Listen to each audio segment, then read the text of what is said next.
Hello students, welcome to online platform IGSS. Myself is Vivaan Chaudhary. I hope सब ठीक ठाक होंगे. 2 वीडियो आपके हट से रिलेटेड आ चुके हैं. ये हमारे इंट्रोड्यूस वीडियोस थे जिनको आपने देखा, बहुत प्यार दिया, इसके लिए धन्यवाद. और आज हम एक अलग से टॉपिक लेके आए हैं जिसका नाम है साइटोलॉजी या सेल बायोलॉजी, जो 11th क्लास का चैप्टर है, जिसको 9th 10th और 11th 12th के बच्चे पढ़ सकते हैं. Cytology that means cell biology.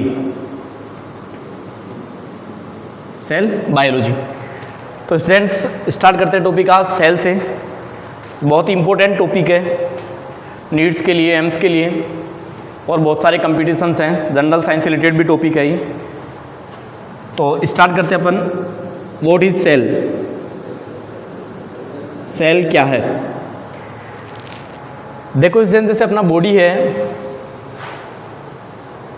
एक पूरा का पूरा ढांचा बना हुआ अपने शरीर का, जिसमें छोटी छोटी चीज़ें हैं, माइक्रो स्ट्रक्चर्स प्रेजेंट है, जिन्हें अपन सेल कहते हैं बॉडी की. जैसे कि एक रूम होता है जिसमें बहुत सारी ईंटें लगी होती हैं, सीमेंट लगा होता है, तो मेन वो ईंटें हैं जो उसकी वॉल या दीवारें बना रही हैं. वैसे अपना बॉडी सेल से मिलकर बना होता है. सेल है क्या? Cell is structural and functional unit of our body. अपने शरीर का क्रियात्मक एवं संरचनात्मक जो इकाई है वो क्या है? सेल है. Functional and structural.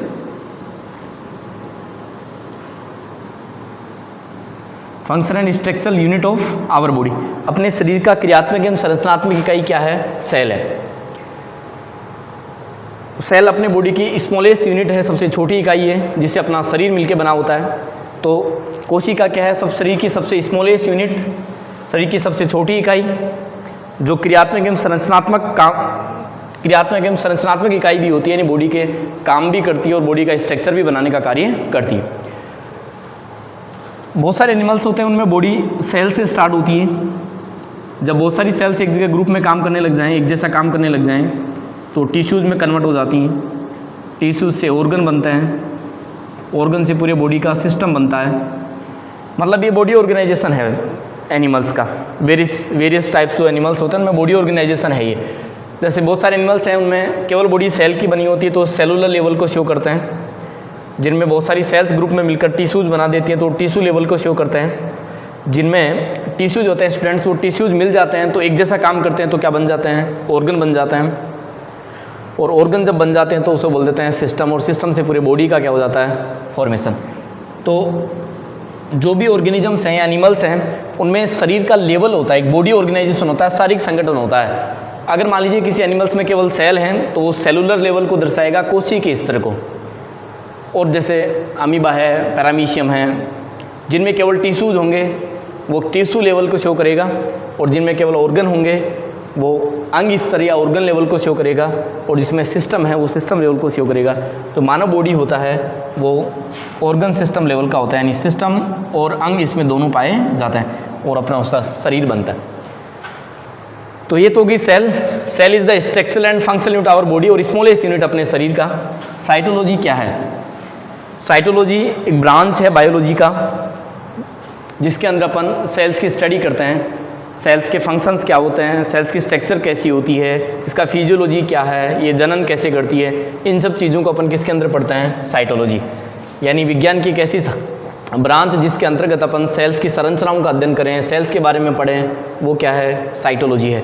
साइटोलॉजी जो है उसके बारे में सबसे पहले बताने वाले या साइटोलॉजी के जो फादर हैं, सेल्स की डिस्कवरी के बारे में बताने वाले हैं, वो रॉबर्ट हुक है. तो साइटोलॉजी में अपन हिस्ट्री पढ़ते हैं पहले सेल्स से रिलेटेड, यानी सेल्स के बारे में कब और किसने और कैसा बताया.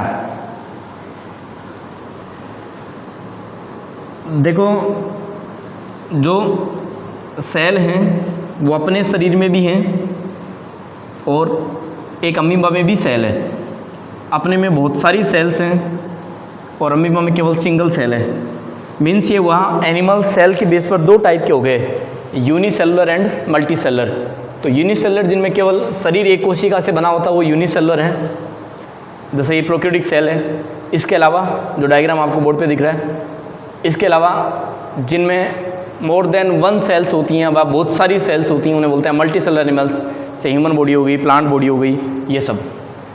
तो सेल्स की हिस्ट्री की बात करते हैं स्टूडेंट्स अपन। सबसे पहले आते हैं रॉबर्ट हुक।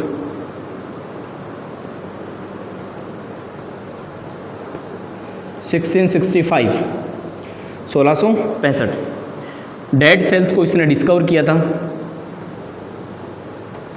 कॉर्क में, जो प्लांट है उसकी कॉर्क में।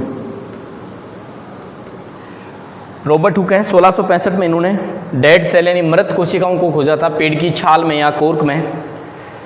जब इसने इसको अंडर माइक्रोस्कोप देखा, कॉर्क को एक थिन सी इसकी सेक्शन बनाया, इसने काट बनाई और इसको अंडर माइक्रोस्कोप देखा तो इसको हनी कॉम्ब लाइक स्ट्रक्चर दिखाई पड़ी इस तरीके से।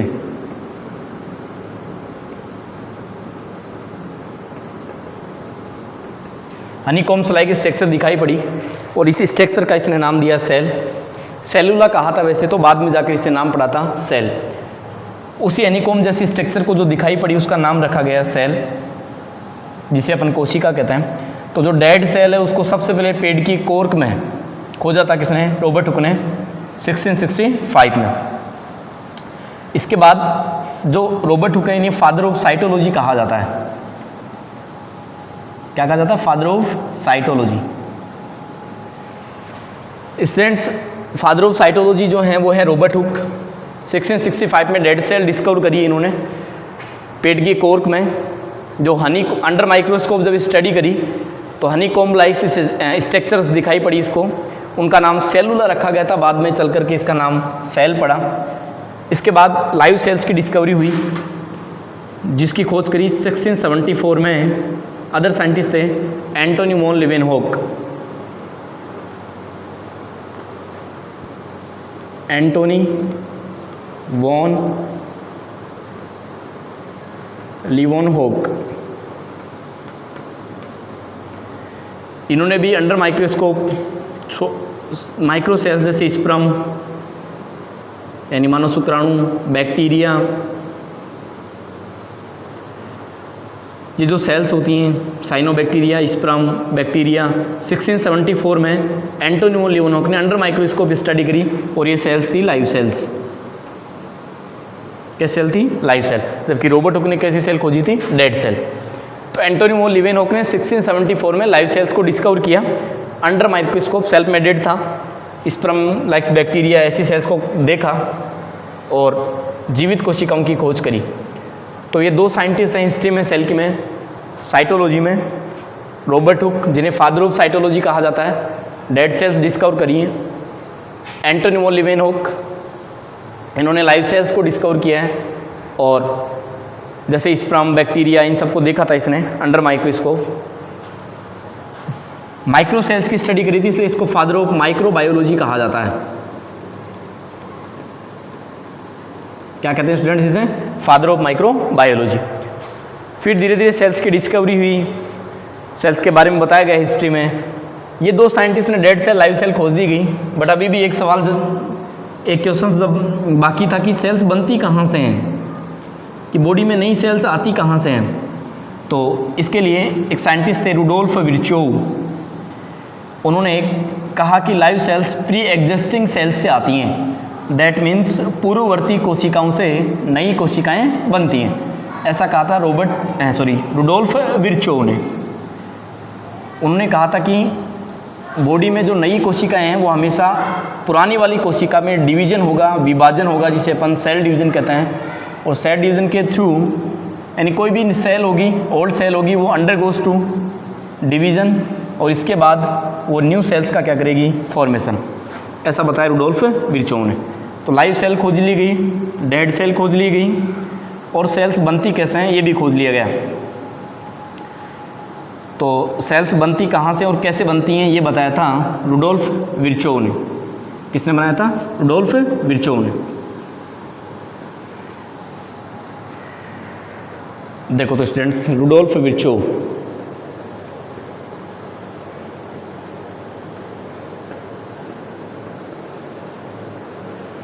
1855 इन्होंने कहा था कि प्री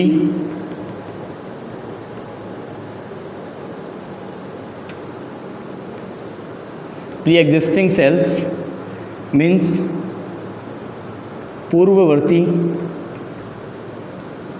कोशिका, पूर्ववर्ती कोशिका यानी पुरानी वाली कोशिका जो प्री एग्जिस्टिंग सेल्स होंगी, पूर्ववर्ती कोशिकाएं होंगी, उनमें डिवीजन होगा और डिवीजन से नई सेल्स का क्या होगा, फॉर्मेशन। ऐसा बताया रुडोल्फ विर्चोव ने। तो ये हिस्ट्री है सेल बायोलॉजी की, जिसे अपन साइटोलॉजी कहते हैं। 3 साइंटिस्ट हैं इसमें, Robert Hooke, Antony von Leeuwenhoek और रुडोल्फ विर्चोव। फिर आगे चलकर 18 सेंचुरी में 2 साइंटिस्ट आए जिन्हें सेल बायोलॉजी में सेल थ्योरी का प्रतिपादन किया। अब सेल थ्योरी में देखो स्टूडेंट्स क्या क्या आता है। नेक्स्ट टॉपिक अपना सेल थ्योरी।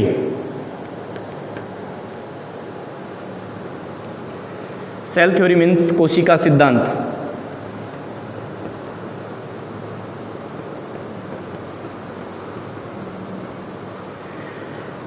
कोशिका सिद्धांत को दिया था स्लाइडेन और स्वान, स्लाइडेन एंड स्वान 1838-39 में। स्लाइडेन और स्वान एक इनमें से बोटनिस्ट है, एक इनमें से क्या है, जूलॉजिस्ट है। स्वान जूलॉजिस्ट है और स्लाइडेन क्या है, बोटनिस्ट है। इन्होंने कहा कि प्लांट्स और एनिमल्स का जो बॉडी है, प्लांट्स एंड एनिमल्स का जो बॉडी है वो सेल और सेल के प्रोडक्ट से बना होता है, सेल प्लस सेल के प्रोडक्ट से बना होता है। ऐसा इन दोनों ने कहा। स्लाइडेन और स्वान जर्मन बोटनिस्ट एंड जूलॉजिस्ट हैं, यानी एक जूलॉजी के बारे में बताने वाला और एक बोटनी के बारे में बताने वाला। जर्मन साइंटिस्ट हैं दोनों के दोनों, बहुत जर्मन साइंटिस्ट हैं। 1838-39 में इन्होंने कहा, जूलॉजिस्ट ने तो ये कहा कि एनिमल्स का जो बॉडी है वो सेल्स का बना होता है और सेल्स के साथ साथ ही सेल्स के प्रोडक्ट से भी बना होता है। ऐसा सेम स्लाइडेन जो बोटनिस्ट है उन्होंने भी कहा कि प्लांट्स का बॉडी है वो किससे बना होता है, सेल से मिलकर के बना होता है। ये बातें बता दी जिसको शॉर्ट फॉर्म में अपन बोल देते हैं सेल थ्योरी। ये पहली सेल थ्योरी की बातें थी कि बॉडी, एनिमल्स और प्लांट्स का बॉडी जो है किससे मेडअप होता है, सेल से होता है। ऐसा स्लाइडेन और किसने कहा, स्वान ने। फिर इस सेल थ्योरी का मॉडिफिकेशन किया गया, थोड़ा बदलाव किया गया, जिसे न्यू सेल थ्योरी कहते हैं। न्यू सेल थ्योरी में रुडोल्फ विर्चोव था,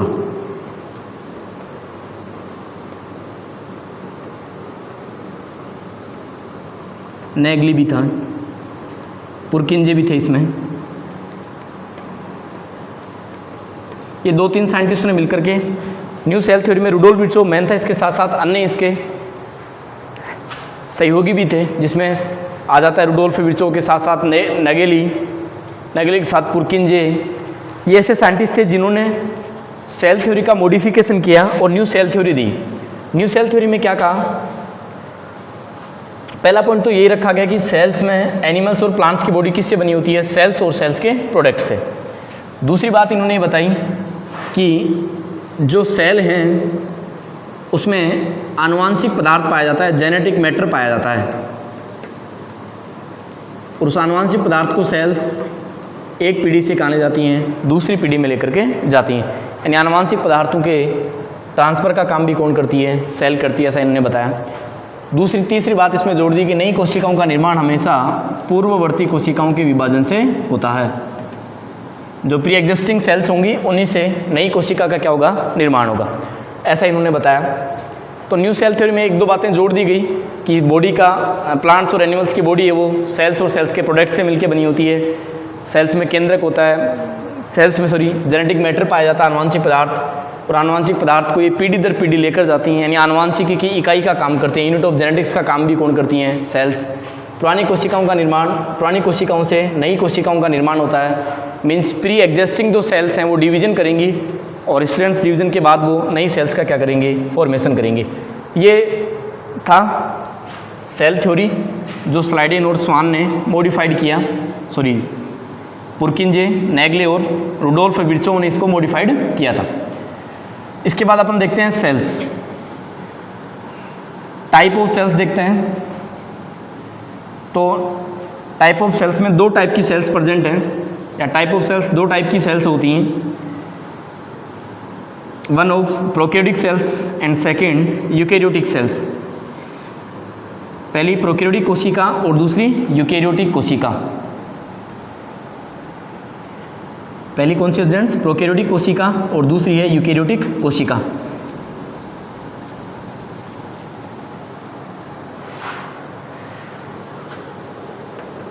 टाइप ऑफ सेल्स, पहली स्टूडेंट्स प्रोकैरियोटिक कोशिका। ये जो डायग्राम आपके सामने है ये एक प्रोकैरियोटिक सेल का है। इस प्रोकैरियोटिक सेल्स के डायग्राम का जब मैं एक्सप्लेनेशन करूँगा वो नेक्स्ट एक्सप्लेन जो है मैं इसका नेक्स्ट वीडियो में करने वाला हूँ। डायग्राम आपके सामने इसलिए रखा है मैंने। One cell prokaryotic and another cell eukaryotic cell. तो टू टाइप्स की सेल्स प्रेजेंट होती हैं on the earth, prokaryotic and eukaryotics.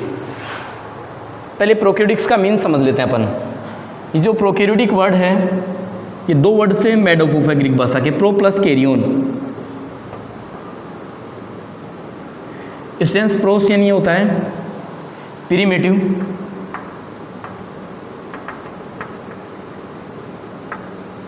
Pro means क्या होता है? प्रिमिटिव, एंड कैरियन मीन्स क्या होता है? न्यूक्लियस। प्रिमिटिव को आप हिंदी में कह सकते हैं आद्य या अस्पष्ट।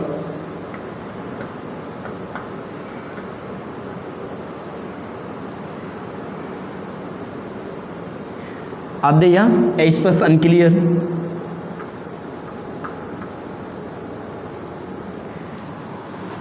आद्य या अस्पष्ट। सॉरी, हिंदी का हाथ थोड़ा हमारा तंग है। हमारी बीना मैडम ने हमें हिंदी ठीक से पढ़ाई नहीं है, सो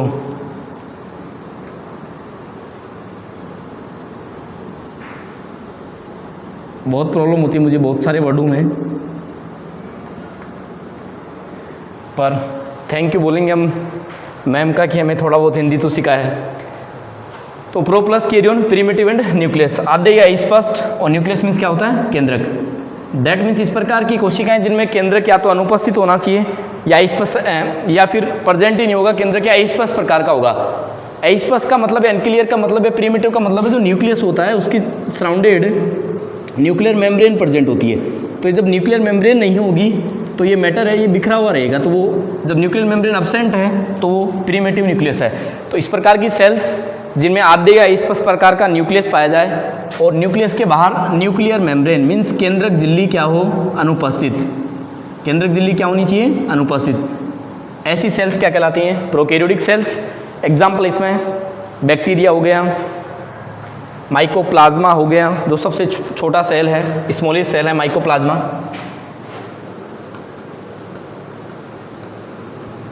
माइकोप्लाज्मा स्मॉलेस्ट सेल से ऑन द अर्थ।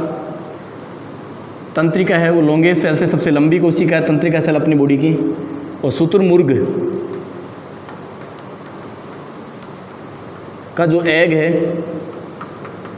वो एक आइसोलेटेड सिंगल लार्जेस्ट सेल्स है, सबसे बड़ी सिंगल कोशिका है वो शुतुरमुर्ग का अंडा है, जिसको अगर बॉईल करके खाएं तो अपन बहुत लंबा टाइम, लगभग 49-50 मिनट में तो बॉईल होता है। आधा केजी के आसपास का अंडा होता है शुतुरमुर्ग का। वो सबसे सिंगल आइसोलेटेड बिगेस्ट सेल्स है। ये शुतुरमुर्ग सबसे बड़ा अंडा है और सबसे बड़ी कोशिका है। माइकोप्लाज्म सबसे छोटी है, तंत्रिका सबसे बड़ी है। तो माइकोप्लाज्म इसका एग्जाम्पल है। इसके एग्जाम्पल बीजीए है, ब्लू ग्रीन एल्गी हैं, साइनोबैक्टीरिया हैं, बहुत सारे एग्जाम्पल्स हैं प्रोकैरियोटिक सेल्स के। क्या क्या? Mycoplasm, BGA that means blue green algae, cyanobacteria, archaebacteria और बैक्टीरिया जो होते हैं ये सब जीवाणु बैक्टीरिया, ये सब प्रोकैरियोटिक सेल्स के एग्जाम्पल हैं। आगे अपन बात करते हैं यूकैरियोटिक सेल्स की। तो यूकैरियोटिक सेल्स अपन आगे चलकर पढ़ने वाले हैं, पर मैं आपको इसका मीन्स समझा देता हूँ कि what is prokaryotic and eukaryotic. तो प्रोकैरियोटिक को मतलब हो गया है आपका कि ऐसी सेल्स जिनमें प्रिमिटिव न्यूक्लियस प्रेजेंट हो या न्यूक्लियस प्रेजेंट ही ना हो, और प्रिमिटिव का मीन्स होता है जिसके बाहर केंद्रक झिल्ली ना पाई जाए, न्यूक्लियस के बाहर। यूकैरियोटिक का मीन्स क्या है? Eu plus karyon. Eu means होता है स्टूडेंट्स वेल, कैरियन मीन्स क्या होगा, न्यूक्लियस। दैट मीन्स ऐसी सेल्स जिनमें स्पष्ट प्रकार का न्यूक्लियस पाया जाए और न्यूक्लियस के बाहर न्यूक्लियर मेम्ब्रेन भी क्या हो, प्रेजेंट हो, ऐसी सेल्स को बोलते हैं यूकेरियोटिक सेल्स। क्या, जिनमें केंद्रक और केंद्र के बाहर केंद्रक झिल्ली प्रेजेंट हो, कौन सेल्स कहलाएंगी, यूकेरियोटिक सेल्स। तो यूकेरियोटिक सेल्स में क्या होता है, जैसे एक एनिमल सेल का एग्जांपल लेते हैं, एनिमल सेल है, इसके अंदर ये न्यूक्लियस है, न्यूक्लियस के अंदर न्यूक्लियोलस या केंद्रिका होती है और इसका जेनेटिक मैटर और केंद्रक द्रव्य भरा होता है। यहाँ बाहर ये सेल मेम्ब्रेन है, ये क्या है, सेल मेम्ब्रेन, और ये इसके अंदर भरा हुआ है, लिक्विड है, तरल भरा होता है, जिसको अपन साइटोप्लाज्म कहते हैं, कोशिका द्रव्य। और इस कोशिका द्रव्य में बहुत सारे सेल ऑर्गन कोशिकांग पाए जाते हैं, जैसे माइटोकॉन्ड्रिया, लाइसोसोम, गोल्जी बॉडी, अंतःपर्दवी जालिकाएं, राइबोसोम। आगे चलकर अपन देखेंगे वो बहुत सारी चीज़ें होती हैं। तो ये वेल न्यूक्लियस है, एक स्पष्ट क्लियर प्रकार का न्यूक्लियस इसमें प्रेजेंट है स्टूडेंट्स, तो इसे बोल देंगे यूकेरियोटिक सेल्स। 2 टाइप्स की होती हैं, plant cell and animal cell. Plant cell and animal cell. तो आज स्टूडेंट्स इंट्रोडक्शन वीडियो था सेल का, जिसमें अपने देखा सेल क्या है, फिर अपने सेल का हिस्ट्री देखा है, सेल थ्योरी देखी है, सेल थ्योरी के बाद टाइप्स ऑफ सेल देखें तो 2 टाइप्स की सेल्स प्रेजेंट होती हैं, prokaryotic and eukaryotic. Pro means primitive nucleus present हो, प्रिमिटिव न्यूक्लियस का मीन्स है जिसके बाहर केंद्रक झिल्ली नहीं पाई जाए, अस्पष्ट प्रकार का केंद्रक हो, वो प्रोकैरियोटिक सेल्स की कैटेगरी में आता है। यूकेरियोटिक सेल्स में वेल न्यूक्लियस प्रेजेंट होता है, दैट मीन्स न्यूक्लियस के बाहर न्यूक्लियर मेम्ब्रेन प्रेजेंट होगी, तो इसमें न्यूक्लियोप्लाज्म या केंद्रक द्रव्य भरा होता है। तो केंद्रक द्रव्य और साइटोप्लाज्म यानी कोशिका द्रव्य दोनों सेपरेट रहते हैं, क्योंकि इसके बाहर इसको रोकने के लिए सेल मेम्ब्रेन है और इसको रोकने के लिए क्या है, न्यूक्लियर मेम्ब्रेन। तो दैट इज क्लियर। तो ये एक स्पष्ट न्यूक्लियस हो गया, बिकॉज ये न्यूक्लियर मेम्ब्रेन इसको चारों तरफ से घेरे हुए, जिसके अंदर आनुवांशिक पदार्थ है, केंद्रिका और केंद्रक द्रव्य भरा हुआ है। ऐसा प्रोकैरियोटिक सेल्स में नहीं होता, इसलिए इन्हें बोला जाता है प्रोकैरियोटिक सेल्स और इन्हें बोला जाता है यूकेरियोटिक सेल्स। तो ये आज का अपना सेल बायोलॉजी से रिलेटेड इंट्रोडक्शन वीडियोस था। Thank you students.